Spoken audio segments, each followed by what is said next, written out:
Think of your company network as an exclusive VIP nightclub, and Microsoft Entra is the ultimate master guest list, evaluating every single person at the front door. Let's kick things off with topic 1, Microsoft Entra features. So in plain English, Microsoft Entra ID is your central directory. Now for the AB 900 exam, you absolutely have to understand this exact flow. Basically, Entra processes a user's login and securely routes them to Microsoft 365 or Azure using single sign-on. It completely removes the headache of managing a dozen different passwords, all while keeping that front door locked tight. And this suite is absolutely crucial for AI administration. Why? Well, tools like ID protection use machine learning to literally stop risky sign-ins before they even happen.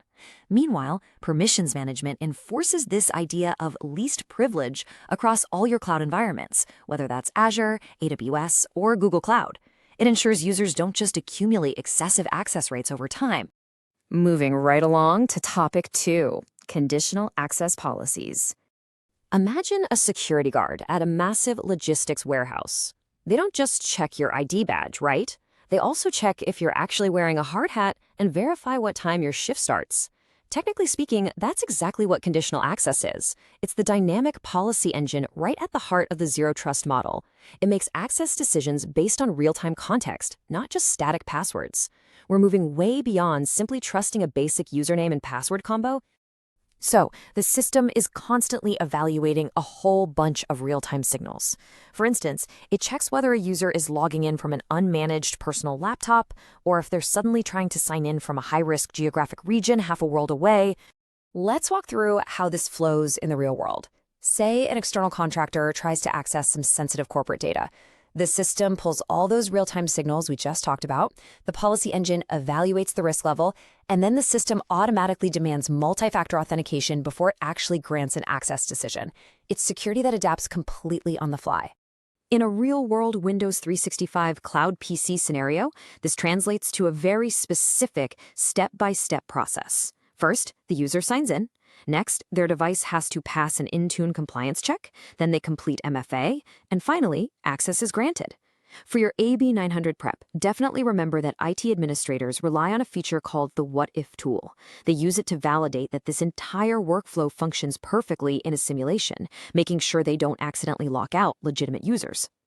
All right, let's jump to topic 3, Identity Secure Score. I want you to think of this concept exactly like your personal credit score, but instead, it's used for tracking a corporation's overall security health. The Identity Secure Score is essentially an analytics dashboard right inside Microsoft Entra ID.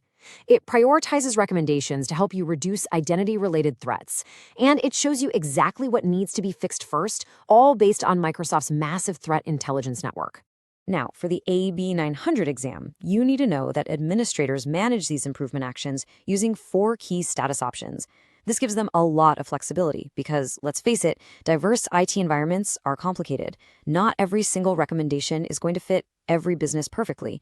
So you can mark an action as planned, say it's resolved by a third party, or even formally accept the risk for specific business reasons. Let's dive into a real transformation. Imagine an organization discovers a bunch of inactive accounts just lying around, plus some seriously outdated legacy authentication protocols that are still active. So the IT team steps in.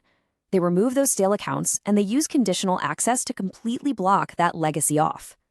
And what's the business outcome of rolling out those MFA and conditional access fixes? Well, it's a measurable 40-point increase right there on their dashboard. Management can immediately take that number and report it to auditors or use it to justify further security investments to the executive leadership team. Pretty powerful, right? And finally, topic 4, Privileged Identity Management. If standard access is your everyday employee ID card, Privileged Identity Management is like a temporary VIP visitor badge that's issued for one specific floor, and it's only valid for a few hours. Privileged Identity Management, or PIM, is the specific feature that grants this time-bound, elevated access to administrative roles. It completely eliminates the massive risk of having permanent standing admin rights. By making sure those highly privileged doors aren't left unlocked permanently, you drastically reduce your attack surface. Here's how this actually looks in practice. A user requests a sensitive role. To get it, they must provide a solid business justification alongside an MFA prompt. Then, they get manager approval, and crucially, All of this generates an essential audit log for compliance purposes. Let's put it in a real scenario. Say a senior cloud engineer needs the Azure Network Contributor role to handle a data center migration. They request the role, they log their justification, the team lead reviews and approves it, the engineer gets in and does the work, and then exactly 4 hours later, that access safely and automatically disappears. No one has to remember to go in and do a manual cleanup, which completely prevents what we in IT call privilege creep. So how exactly does PIM enforce the zero trust model for your AB 900 exam? It does it by proving that time-bound limits, auditable logs, and just-in-time approvals are literally the ultimate tools for maintaining tight control over any Microsoft 365 environment. It shifts the entire paradigm from trust by default to verify continuously, which leaves me wondering, what roles in your own organization could you secure right this very minute by stripping away permanent rights and implementing temporary just-in-time access?